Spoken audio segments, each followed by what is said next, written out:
Some have said I'm too hard on Evgeni Malkin. I don't think that's correct.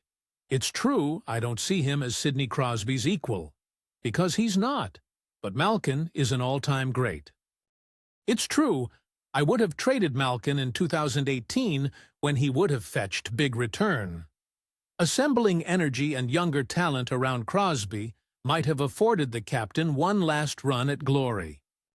It certainly couldn't have worked out much worse than currently, nor would it have offered any guarantees. I also suggested trading Malkin in 2015. Good thing the Pittsburgh Penguins didn't. But the Penguins had underachieved since winning the Stanley Cup in 2009 and seemed irrevocably stale. But then GM Jim Rutherford made a bunch of other deals that transformed the Penguins into the NHL's fastest team, winning cups in 16 and 17. Malkin was a huge part of that. When Malkin re-upped in 2022, there would have been little point to letting him walk. Same with Chris Letang. The Penguins had long since chosen nostalgia. Which brought us to this past Wednesday, a pre-game ceremony at PPG Paints Arena to celebrate Malkin's 500th career goal. It was awesome. Malkin's 8-year-old son, Nikita, was delightfully wide-eyed at the moment and clearly adores his dad. Malkin's parents, Vladimir and Natalia, were beaming. I saw them for the first time in years before the game and shared a warm embrace with Vladimir. The language barrier doesn't obstruct. These are two great people. I've always liked them. They gave me borscht once. What a career they've seen their son construct. I don't have a relationship with Malkin, good or bad. That's laziness on my part, and to my detriment. Malkin is, by all accounts, a terrific guy. There was certainly no shortage of testimony to that during Wednesday night's function.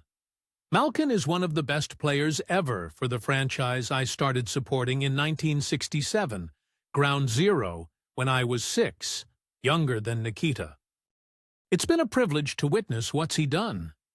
There have been stretches when Malkin was the best hockey player in the world, not least his NHL MVP season in 2011-12 and his playoff MVP campaign in 2009.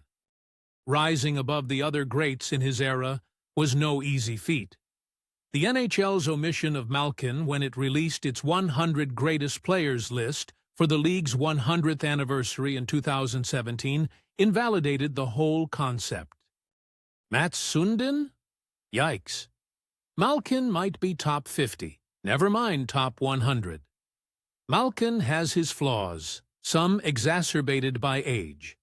His neutral zone errors and petulant penalties are maddening. But when Malkin got it going in his prime, he was a sight to behold. A locomotive, a human highlight reel, that still peeks through occasionally. Wednesday's pre-game was so memorable. But when that night's game got to overtime, Malkin had a chance to win it, and was robbed. Detroit netted the decider shortly thereafter. These Penguins have a lot of great old stories, but they're out of new ones. Stories about Malkin will be told forever in Pittsburgh, long after number 71 is raised to the rafters at PPG Paints Arena, long after he's enshrined at Yonge Street in Toronto. Thanks for being part of the community here at Sport Bites AI. Remember to subscribe.